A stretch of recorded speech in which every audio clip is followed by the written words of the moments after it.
77 minutes. That's how long James Huberty was inside the McDonald's that once stood here, shooting anyone in his line of sight. 77 minutes before a police sniper killed Huberty. He entered the facility heavily armed. There was chaos at the San Ysidro McDonald's that summer day. I heard one single gunshot and it started. Michael Obadaka heard the gunfire from across the street. He recognized the gunman through a window. He said he and James Huberty had done drugs together. He used to tell me they have dreams of things like that, of shooting people and stuff like that. And I guess they probably just got to him. Today's terrorism brings it all back. I go through it over and over. Excuse me. Yeah, I relive it every time. Especially in restaurants. I have to see all the emergency exits and I feel nervous, like I might be trapped in there again. Like I just, the idea of being trapped is, I'd rather them just shoot me.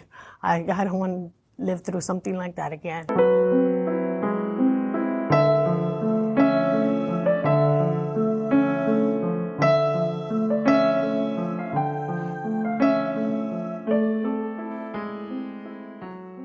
Welcome back to Operation Evil. This is episode 54, titled 77 Minutes. I'm your host, Nyoka. I'm Rachel. We hope you had a wonderful, fun 4th of July weekend. And I wanted to give a shout out to my sister, Gina. Her birthday was on the 1st. And I just want to make sure I tell her happy birthday. And speaking of Happy birthdays, we turned 1 today. Can you believe we've been doing this a whole year? Rah, rah, rah. I know, it's crazy. It's so exciting. So, we should have put in like like the birthday party sound effects. Maybe I will. Maybe I can insert some in here if I find any. Do it. Do it.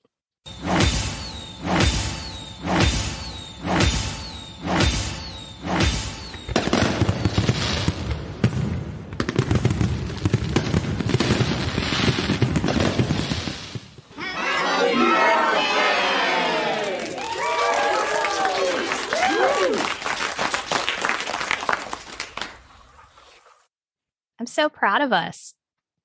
A whole year. I'm so proud of you. We've grown our baby from nothing to a toddler.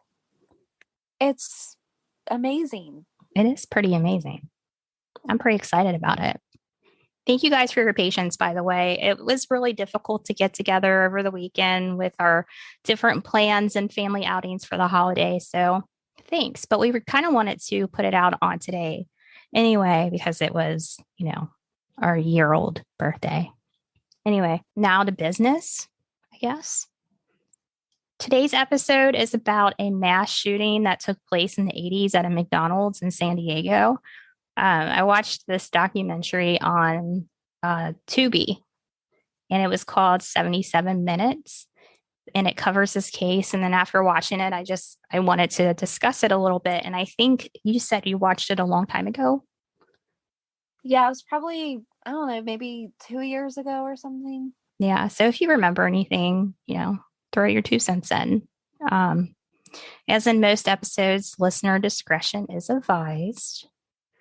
If you do watch this documentary, make sure you watch it when children aren't around. They actually show the bodies and everything, like the whole thing. It was kind of surprising, kind of like the West Memphis 3.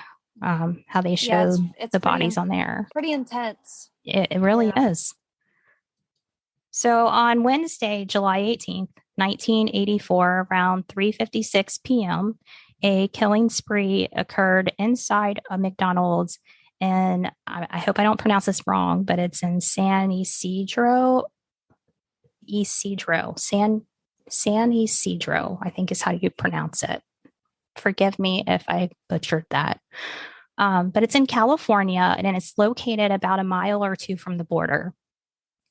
Now, the shooter was 41-year-old James Huberty, who reportedly told his wife before leaving their apartment that he was going, quote, hunting for humans, unquote. He was, oh my God, he's our age. yeah, oh my God, yeah, when you think about it, yeah, absolutely. He was armed with several weapons, including a 9mm Browning semi-automatic pistol, a 9mm UZ carbine, and a Winchester 12-gauge pump action shotgun. It would be 77 minutes before the San Diego Police Department SWAT team ended the bloodshed by taking the shooter's life. And that's why the film is called 77 Minutes. Now, I do want to add here, too, that I believe this was before the times when they had, like, the SWAT teams or the tactical force or whatever you want to call it for these kind of situations. Well, they had a SWAT team, but they were just not as trained as they are today. Gotcha. Okay. Yes. And sadly, it's situations like this that we learn from and make better in the future.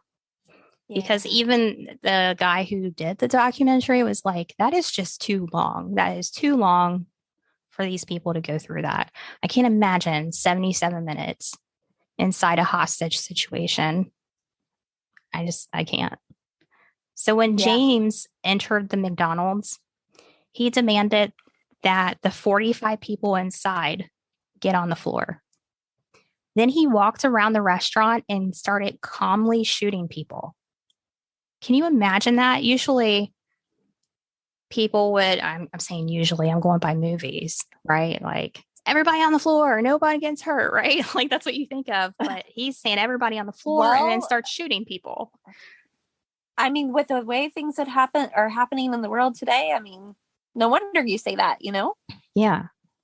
Now, according to history.com, he killed 20 people in the first 10 minutes, including 4 who tried to escape. Police believe that there was more than one gunman inside due to the amount of shots fired, but he was the only shooter. And in the documentary, some witnesses that were interviewed and who witnessed the whole thing, they explained that he would just go around and shoot the people on the ground that he already shot as if he was bored. They also disputed the fact that most, if not all, the victims that were murdered were not in the first 10 minutes, as the police said. They said that, many were killed halfway through the hostage situation. So I don't know why they claim most were murdered in the first 10 minutes. Didn't he kind of like with that same thing, didn't he kind of like, it was almost like he was making sure that people were dead, is why he was going back through again too? Yeah, I guess so.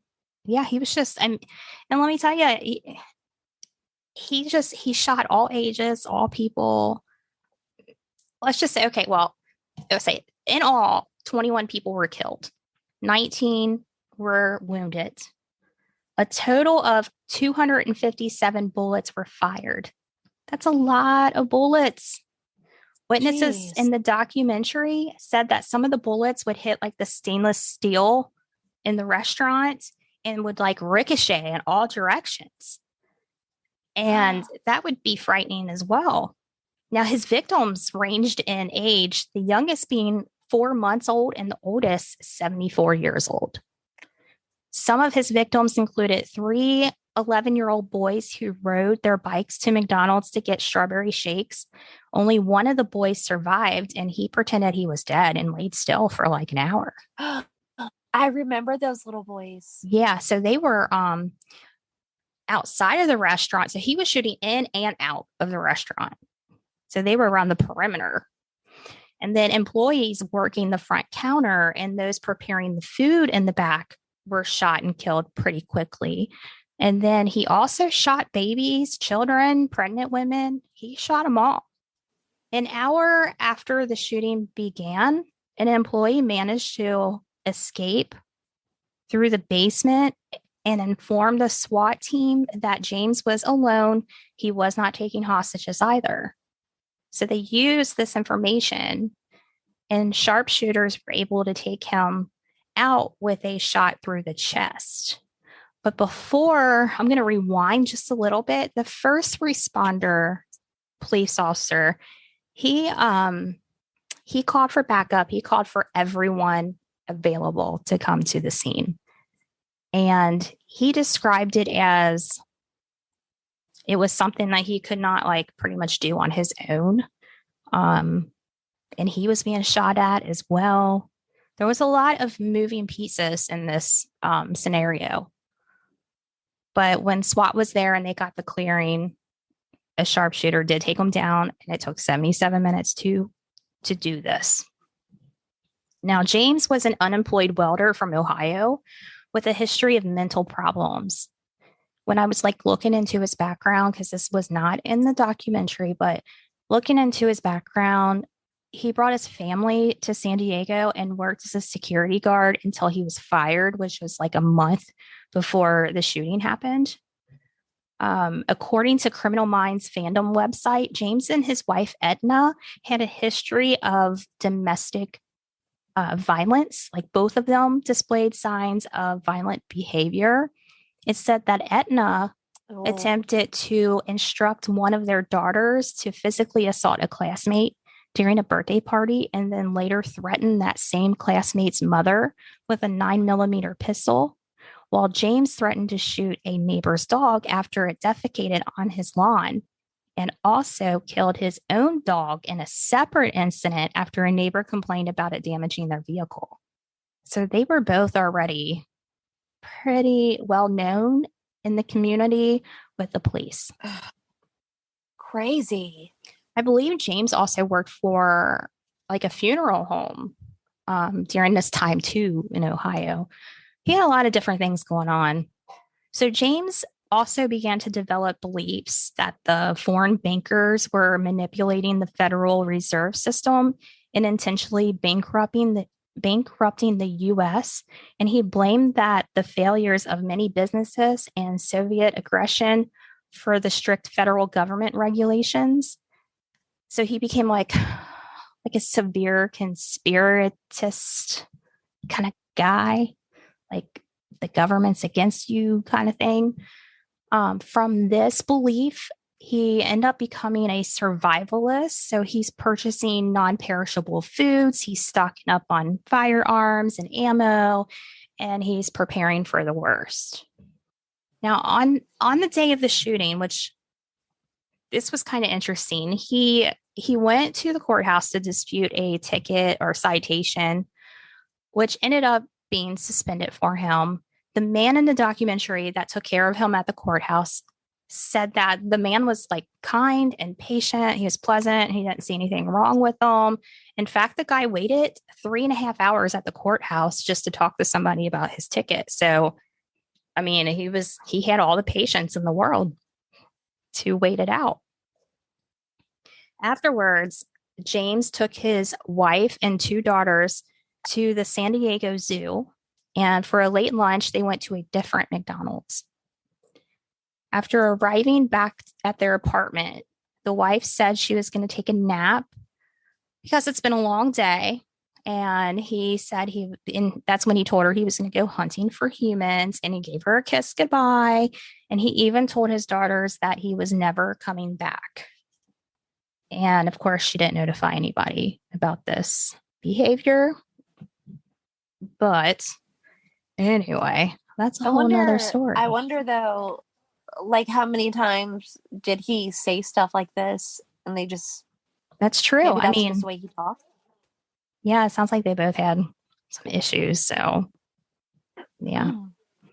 Now, the McDonald's massacre at the time was the deadliest mass shooting carried out by one person in U.S. history until George Hennard shot and killed 23 people at a Luby's restaurant in 1991 in Texas. So it was pretty significant, I guess, during this time. Now, the restaurant would later be torn down a few months after the incident, and they would rebuild down the street. The site of the shooting would later become a Southwestern College Education Center. And then they have this like memorial for victims built along the boulevard. And I posted a picture of this memorial on Facebook. If you look at it, it's really nice. It's made of 21 white, like marble, hexagonal pillars measuring 1 to 6 feet tall.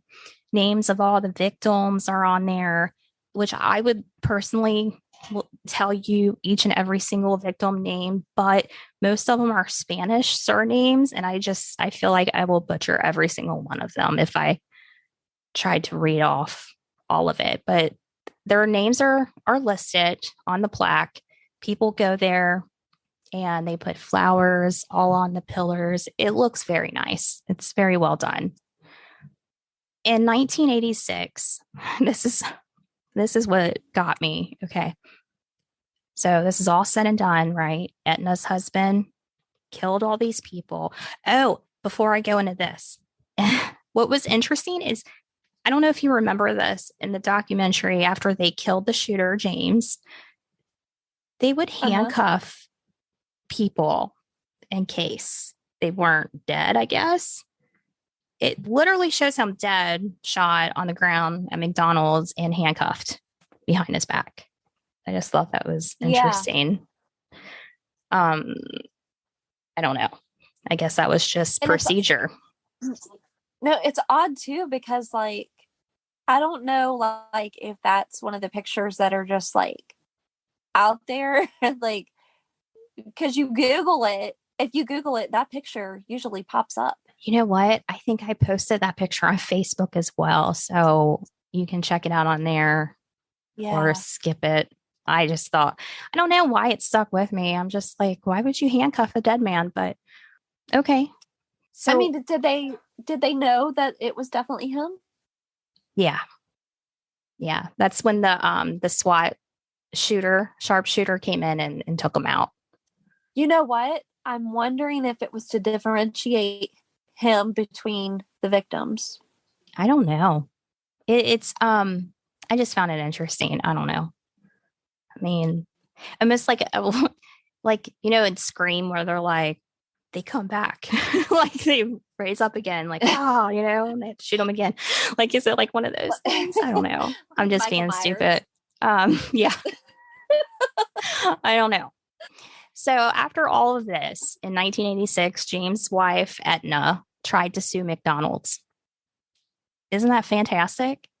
She tries to sue McDonald's along with James's former employer for $5 million. Now, the claim was, she made a claim that his homicidal behavior was triggered by a combination of eating McDonald's chicken nuggets and working around highly poisonous metals, and it induced his delusions and rage. She was unsuccessful, though. Nice try for not accepting responsibility. Can you believe that? When I read that, I'm like, are you kidding me? You're going to try to sue McDonald's for your husband eating their food and it put them in this rage and made them murder people?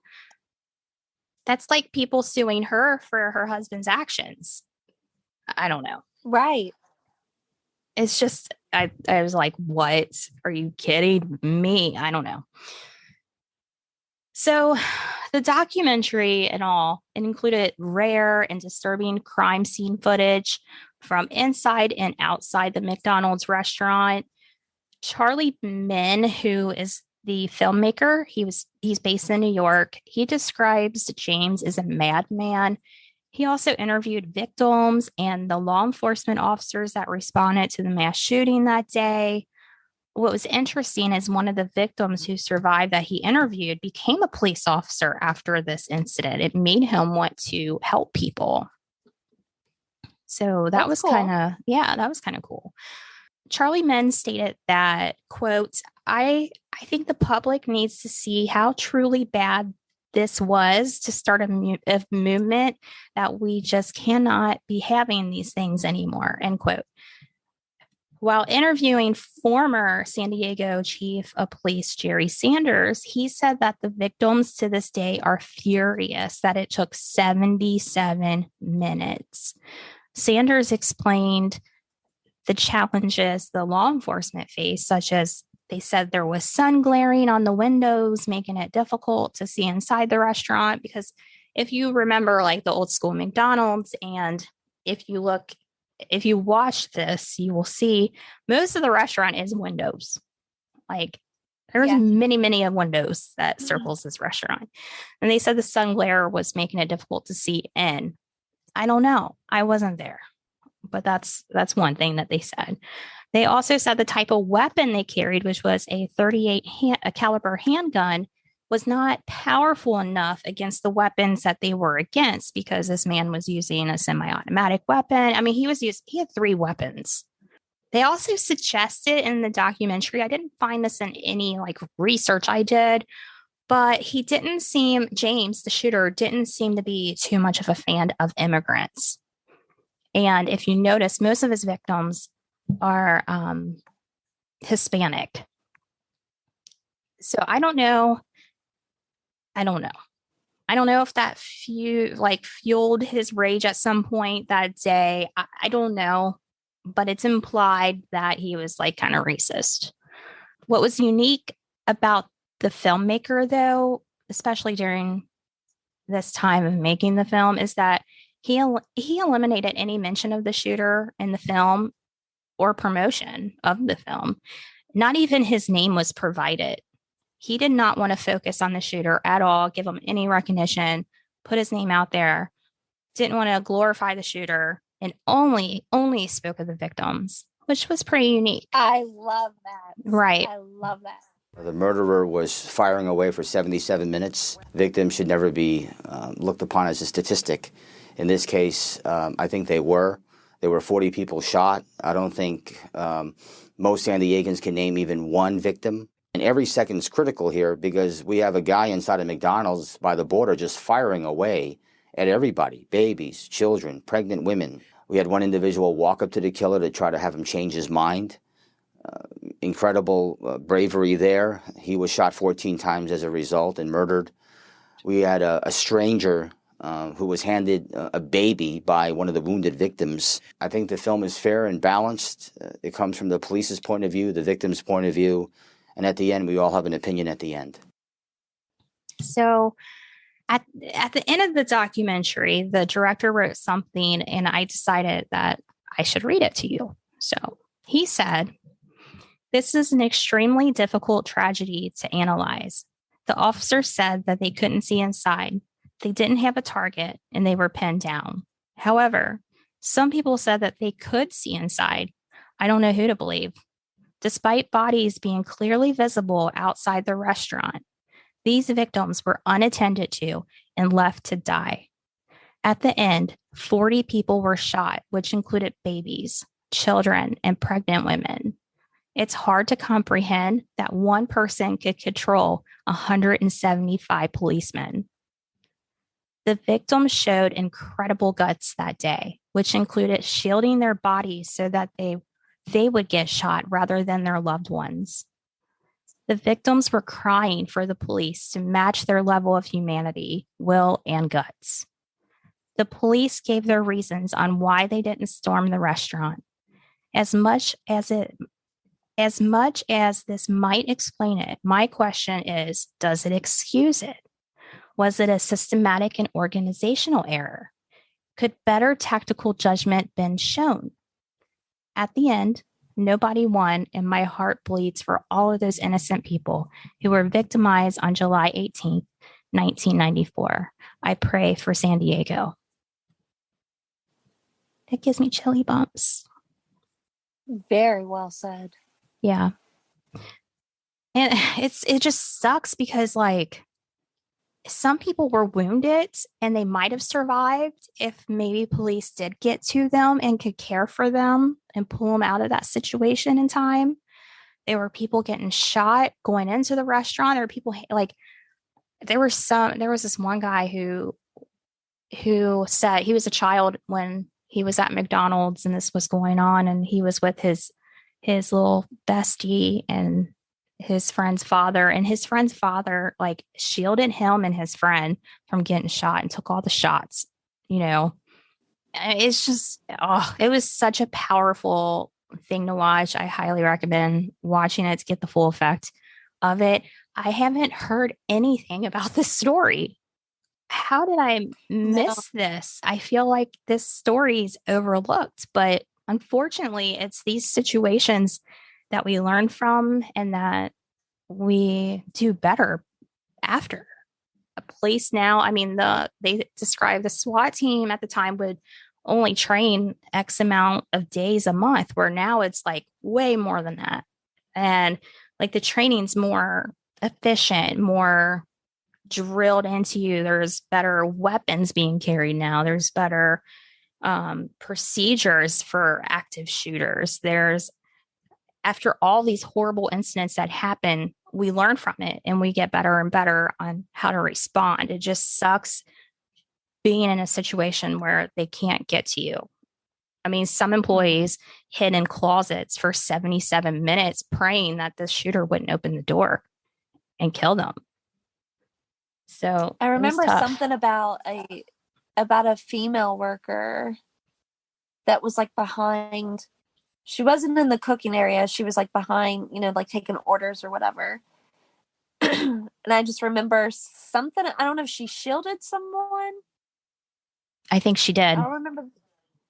Do you know who I'm talking about? Yeah. Like, I can't remember the whole story. She told another employee to run and she didn't run. Yeah. And she got shot. And the other one made it at the end. It's just very, very sad. Very, very sad day. It just seemed like that they just simply didn't know what to do. Yeah. How to handle the situation. Yeah. I mean, policing, how many times have we heard from doing these stories how different policing was back in the 80s versus now? So I don't know. Do with it what you will. Form your own assessment of it all. I can just give you the information that I researched and that my point of view from watching the documentary. If you want to watch it, remember, it is on Tubi. Tubi is free. Download it on your phone. Give it a watch while you're on break or something. It's very worth it. It's a very good documentary. Other than that, we'll be back next week with a new episode. Thank you guys for listening again. We love you. We're also aware that June's Patreon episode was not released yet, and we're releasing that very, very soon.